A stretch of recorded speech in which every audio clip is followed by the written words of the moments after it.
नमस्कार साथियों, मेरा नाम है एसएन भारती और आपका स्वागत है सानवी जीएस चैनल के नए वीडियो में। आज है 21 नवंबर 2024। हम लोग 20 एंड 21 नवंबर 2024 से जितने भी करंट अफेयर्स के महत्वपूर्ण क्वेश्चन बन सकते हैं उस सभी पर डिस्कस करेंगे। पीडीएफ आप हमारे टेलीग्राम चैनल से डाउनलोड कर सकते हैं, जिसका लिंक मैंने इस वीडियो के डिस्क्रिप्शन में दे दिया है, तो आप इस लिंक पर जाकर टेलीग्राम चैनल ज्वाइन कर सकते हैं। चलिए शुरुआत करते हैं हम लोग पहले क्वेश्चन से। पहला क्वेश्चन है, विश्व बाल दिवस प्रतिवर्ष कब मनाया जाता है? तो विश्व बाल दिवस जो है प्रतिवर्ष 20 नवंबर को मनाया जाता है। विश्व बाल दिवस प्रतिवर्ष 20 नवंबर को मनाया जाता है। यह बच्चों के कल्याण, अधिकार और भविष्य को समर्पित एक वैश्विक कार्यक्रम है। विश्व बाल दिवस की शुरुआत की बात करते हैं तो विश्व बाल दिवस की शुरुआत जो है 1954 में यूनिवर्सल चिल्ड्रंस डे के रूप में की गई थी और 1959 ईस्वी में संयुक्त राष्ट्र महासभा ने इसे अपनाया था और 1959 से लेकर आज तक प्रतिवर्ष 20 नवंबर को जो है बाल दिवस मनाया जाता है, विश्व बाल दिवस मनाया जाता है। और इस बार विश्व बाल दिवस का थीम क्या है? तो 2024 का जो थीम है, भविष्य को सुने। विश्व बाल दिवस 2024 का थीम याद रखिएगा, क्या है? भविष्य को सुने। आपको बता दें कि भारत में जो है राष्ट्रीय बाल दिवस भी 14 नवंबर को मनाया जाता है। कब मनाया जाता है? राष्ट्रीय बाल दिवस हाल ही में मनाया गया है, 14 नवंबर को मनाया जाता है। यह भारत के प्रथम प्रधानमंत्री पंडित जवाहरलाल नेहरू की जयंती के उपलक्ष्य में मनाया जाता है। तो याद रखिएगा, विश्व बाल दिवस जिसे वर्ल्ड चिल्ड्रंस डे कहते हैं, यह कब मनाया जाता है? तो यह जो है 20 नवंबर को मनाया जाता है। जबकि भारत में चिल्ड्रंस डे जो मनाया जाता है, राष्ट्रीय चिल्ड्रंस डे, यह जो मनाया जाता है 14 नवंबर को मनाया जाता है। 14 नवंबर को राष्ट्रीय बाल दिवस भारत में मनाया जाता है। तो यह 14 नवंबर को राष्ट्रीय बाल दिवस मनाया जाता है भारत में। जबकि विश्व बाल दिवस की बात करते हैं तो यह जो है 20 नवंबर को मनाया जाता है। इस दोनों में जो है आप लोगों को अंतर ध्यान रखना है कि विश्व बाल दिवस जब भी क्वेश्चन में पूछेगा तो यह 20 नवंबर को मनाया जाता है, जबकि भारत में या राष्ट्रीय लगाते तो यह जो है 14 नवंबर को मनाया जाता है। नेक्स्ट क्वेश्चन है, संयुक्त राष्ट्र ने हाल ही में किस राज्य की बस्तर गांव को पर्यटन स्थल के रूप में नामित किया है? तो यह जो है छत्तीसगढ़ के बस्तर गांव को पर्यटन स्थल के रूप में नामित किया गया है। छत्तीसगढ़ के बस्तर जिले के एक छोटे से गांव धूड़मारस को संयुक्त राष्ट्र विश्व पर्यटन संगठन द्वारा अपने सर्वश्रेष्ठ पर्यटन गांव उन्नयन कार्यक्रम के लिए चुना है, जो सतत पर्यटन विकास के लिए इसकी क्षमता को दर्शाता है। बात करते हैं धूड़मारस गांव की, तो धूड़मारस गांव जो है कांगेर घाटी राष्ट्रीय उद्यान के मध्य में स्थित है। घने जंगलों में बसा धूड़मारस, जहां कांगेर नदी बहती है, इको टूरिज्म के लिए एक आदर्श स्थान है। यह अपनी प्राकृतिक सुंदरता, जैव विविधता, पारंपरिक जीवन शैली और स्थानीय व्यंजनों के लिए जाना जाता है। ये जो आप तस्वीर देख रहे हैं, ये धूड़मारस गांव की तस्वीर है और इसे संयुक्त राष्ट्र विश्व पर्यटन ने अपने सर्वश्रेष्ठ पर्यटन गांव उन्नयन कार्यक्रम के लिए चुना है। धूड़मारस जो है कांगेर घाटी राष्ट्रीय उद्यान के मध्य में स्थित है और यह जो है घने जंगलों के बीच में बसा हुआ है और जहां से जो है कांगेर नदी बहती है। तो इसे जो है विश्व पर्यटन संगठन के द्वारा जो है अपने सर्वश्रेष्ठ गांव के रूप में चुना है। तो याद रखिएगा। नेक्स्ट क्वेश्चन है, भारत का पहला नाइट सफारी पार्क किस शहर में विकसित किया जा रहा है? तो भारत का पहला नाइट सफारी पार्क जो है उत्तर प्रदेश की राजधानी लखनऊ में विकसित किया जा रहा है। यह देश की पहली नाइट सफारी पार्क होगी जो कि उत्तर प्रदेश के लखनऊ में बनने जा रही है और दुनिया की 5वीं नाइट सफारी होगी। तो यह भारत की पहली नाइट सफारी होगी, जबकि दुनिया की 5वीं नाइट सफारी होगी, जो देश विदेश के प्रकृति प्रेमियों के लिए आकर्षण का केंद्र बनेगी। इस सफारी को राजधानी लखनऊ के कुकरैल संरक्षित वन में तैयार किया जाएगा। तो यह कहां तैयार किया जाएगा? तो यह लखनऊ के कुकरैल संरक्षित वन में तैयार किया जाएगा। वहीं सफारी को जो है कुकरैल नाइट सफारी पार्क और जू के नाम से जाना जाएगा। तो किस नाम से इसे जाना जाएगा? इसे जो है कुकरैल नाइट सफारी पार्क और जू के नाम से जाना जाएगा और इस काम को जो है वर्ष 2026 तक पूरा कर लिया जाएगा। आइए सफारी पार्क क्या होता है उसके बारे में हम लोग जानकारी प्राप्त कर लेते हैं। तो सफारी पार्क जंगली जानवरों को उनके प्राकृतिक आवास में देखने के लिए बनाया गया एक विशेष क्षेत्र होता है। सफारी पार्क में जो है जंगली जानवर आजादी से घूमते हैं और पर्यटक अपने वाहनों से उन्हें देख सकते हैं। तो पर्यटक जो है एक विशेष वाहन में बंद रहते हैं, जबकि जानवर जो है आजादी से आपको घूमते हुए जंगलों में दिखाई पड़ेंगे। आप लोग यदि चिड़ियाघर गए होंगे तो चिड़ियाघर में आप लोगों को दिखाई पड़ेगा कि जानवर जो है बंद रहता है।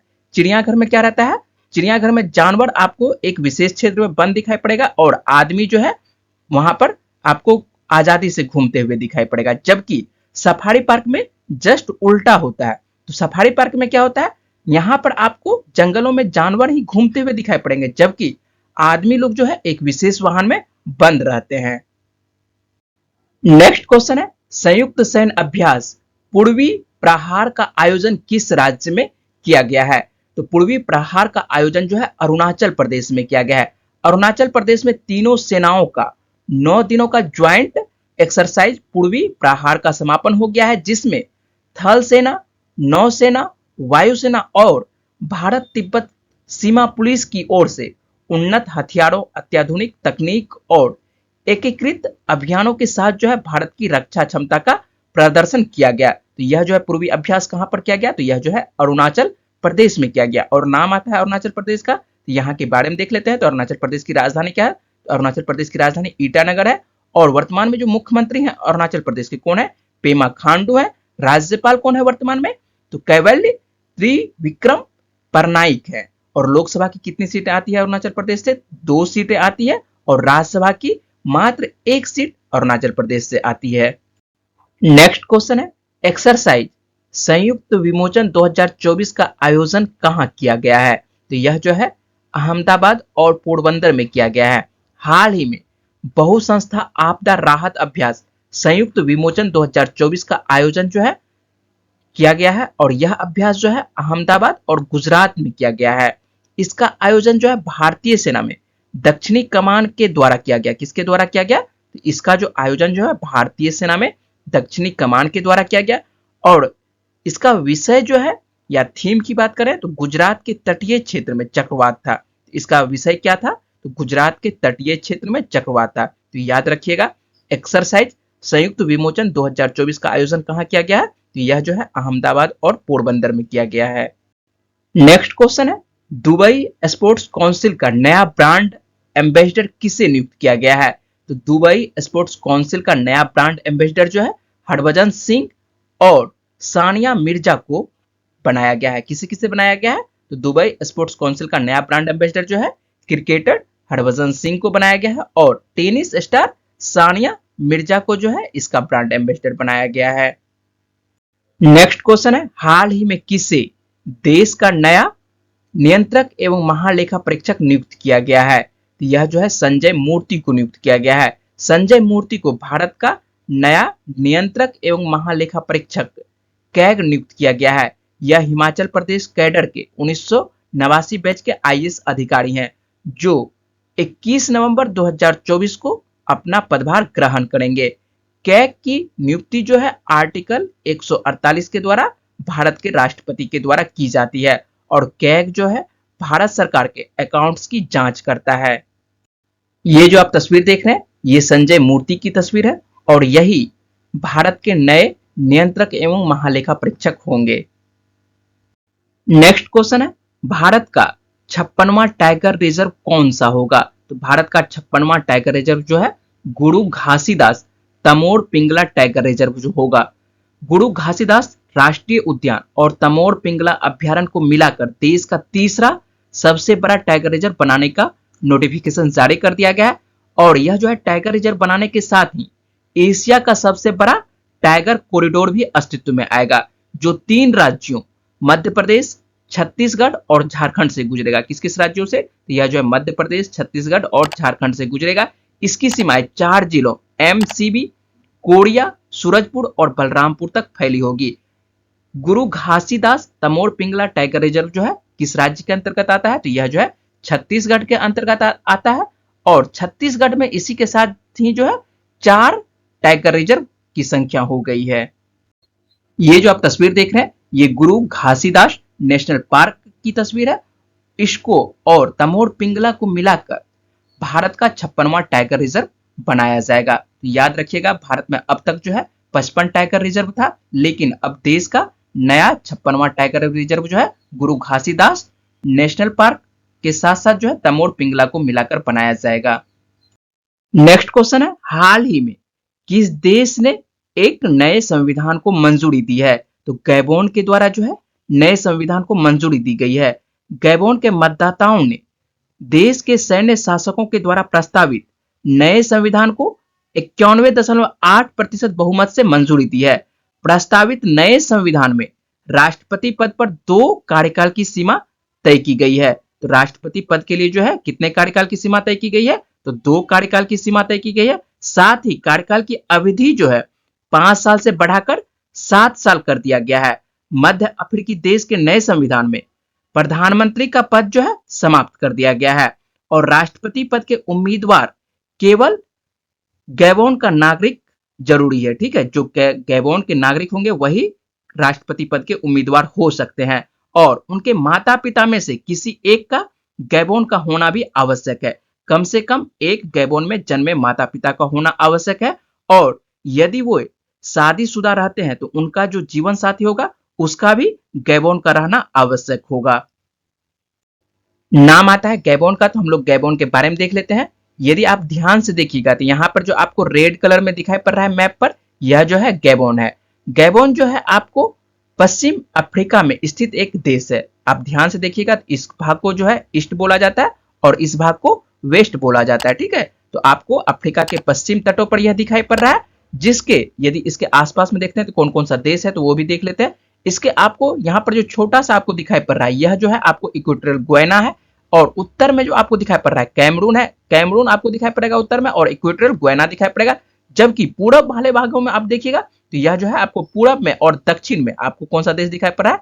यहाँ पर जो है आपको कांगो दिखाई पड़ रहा है, कांगो गणराज्य दिखाई पड़ रहा है। और इसकी राजधानी की यदि बात करते हैं, गैबोन की राजधानी की बात करते हैं तो गैबोन की राजधानी कौन सा है? तो गैबोन की राजधानी लिब्रेविले है और यहाँ पर जो मुद्रा चलती है कौन सी मुद्रा?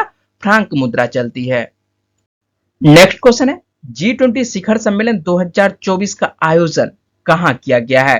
तो G20 शिखर सम्मेलन 2024 का आयोजन जो है रियो डी जनेरियो में किया गया, जो ब्राजील का एक प्रमुख शहर है। तो यह क्वेश्चन जो है बहुत ही महत्वपूर्ण है, तो आप लोगों को यह ध्यान में रखना है और आने वाले 1 वर्षों तक यह क्वेश्चन जो है आप लोगों को पूछा जा सकता है। तो याद रखिएगा, G20 शिखर सम्मेलन 2024 का आयोजन कहां किया गया? तो यह जो है रियो डी जनेरियो में किया गया, जो ब्राजील का एक प्रमुख शहर है। और इस बार G20 शिखर सम्मेलन का जो है 19वां बैठक था। कौन सा बैठक था? यह इस बार 19वां बैठक था और इसमें जितने भी G20 शिखर सम्मेलन के सदस्य देश है सभी ने भाग लिया था। और बात करें 2023 में शिखर सम्मेलन कहां पर किया गया था? तो यह जो है 2023 में आपको अपने भारत नई दिल्ली में ही इसका बैठक किया गया था और यहीं पर जो है अफ्रीकी संघ को G20 का नया सदस्य बनाया गया था। और बात करें कि आगामी शिखर सम्मेलन कहां पर होने वाला है? 2025 में G20 का शिखर सम्मेलन जो है आपको दक्षिण अफ्रीका में होगा। तो यह क्वेश्चन भी आपको बहुत ही महत्वपूर्ण है, आप लोगों को याद रखना है कि G20 शिखर सम्मेलन जो आगामी होने वाला है 2025 का, यह कहां पर होगा? तो यह जो है दक्षिण अफ्रीका में होगा।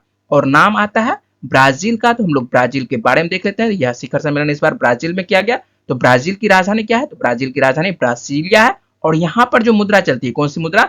रियल मुद्रा चलती है। और राष्ट्रपति वर्तमान में कौन है ब्राजील के? तो लूला डी सिल्वा है।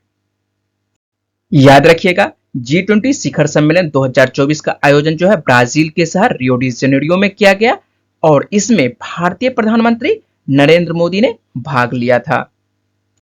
नाम आता है G20 का, तो हम लोग G20 के अंतर्गत कितने सदस्य देश हैं इसके बारे में हम लोग देख लेते हैं। ठीक है, यहां से भी आप लोगों को क्वेश्चन पूछा जाता है कि कौन सा देश ऐसा है कि G20 का सदस्य देश नहीं है। तो आइए आप लोगों को याद रखना है कि कौन कौन सा देश है जो कि G20 के अंतर्गत आता है। तो G20 के अंतर्गत जो है कुल 19 देश सम्मिलित है और 2 क्षेत्रीय संगठन सम्मिलित है। कौन कौन सा देश है? इसमें जो है कुल 19 देश है और 2 क्षेत्रीय संगठन है। कौन कौन सा क्षेत्रीय संगठन है पहले उसके बारे में देख लेते हैं। इसमें जो है यूरोपीय संघ सम्मिलित है और अफ्रीकी संघ सम्मिलित है। और 19 देश के बारे में हम लोग एक बार देख लेते हैं, ध्यान रखिए। तो सबसे पहला अपना देश भारत याद रखिएगा, भारत के बाद ब्राजील याद रखिएगा जहां पर इस बार इसका आयोजन किया गया। उसके बाद Argentina, Australia, Canada, Italy, France, दक्षिण अफ्रीका, जर्मनी, इंडोनेशिया, जापान, दक्षिण कोरिया, चीन, सऊदी अरब, रूस, तुर्की, यूनाइटेड किंगडम और संयुक्त राज्य अमेरिका इसके अंतर्गत आता है। तो कुल 19 देश है और 2 क्षेत्रीय संगठन इसके अंतर्गत आता है G20 के अंतर्गत। तो आप लोग याद रखिएगा। और एक और नाम आता है G7, ठीक है। तो G7 के अंतर्गत कौन कौन सा देश है इसके बारे में भी हम लोग यहाँ पर देख लेते हैं। तो G7 के अंतर्गत है जो आपको जापान है, जर्मनी है, फ्रांस है, इटली है, यूनाइटेड किंगडम है, कनाडा है और संयुक्त राज्य अमेरिका है। तो कुल कितने देश है यहाँ पर G7 के अंतर्गत? 7 देश है। Japan, Germany, France, Italy, United kingdom, Canada, संयुक्त राज्य अमेरिका। ये जो आपको G7 देश दिखाई पड़ रहे हैं ये जो है आपको विकसित देश है, जबकि G20 के अंतर्गत जो है विकसित प्लस विकासशील दोनों देशों को सम्मिलित किया गया है। पिछले वीडियो में मैंने आप लोगों से प्रश्न पूछा था, शिगेरू इशेबा को हाल ही में किस देश का प्रधानमंत्री चुना गया है? इसका सही आंसर होगा जापान का। और अधिकांश छात्रों ने इसका आंसर कमेंट बॉक्स में सही लिखे हैं। आज का प्रश्न हम लोग देख लेते हैं। हाल ही में किस राज्य सरकार ने इलेक्ट्रिक वाहनों को सड़क टैक्स और रजिस्ट्रेशन करों पर जो है 100% छूट का ऐलान किया है? तो इसका सही जवाब क्या है वो जल्दी से आपको कमेंट बॉक्स में बताना है। और मुझे उम्मीद है कि इस वीडियो में मैंने जितने भी इंपॉर्टेंट क्वेश्चन पर बात की है वो पॉइंट्स आपको समझ में आए होंगे। अगर आपको वीडियो अच्छी लगी तो वीडियो को लाइक करिएगा, शेयर करिएगा और अपने दोस्तों को वीडियो के बारे में बताइएगा। और चैनल को यदि सब्सक्राइब नहीं किए हैं तो सब्सक्राइब कर लीजिएगा, जिससे कि आपको प्रत्येक दिन करंट अफेयर्स मिलता रहे। चलिए मिलते हैं आप लोगों से अगली वीडियो में। तब तक के लिए अपना ख्याल रखिएगा, पढ़ते रहिए। वीडियो में बने रहने के लिए बहुत बहुत शुक्रिया, धन्यवाद।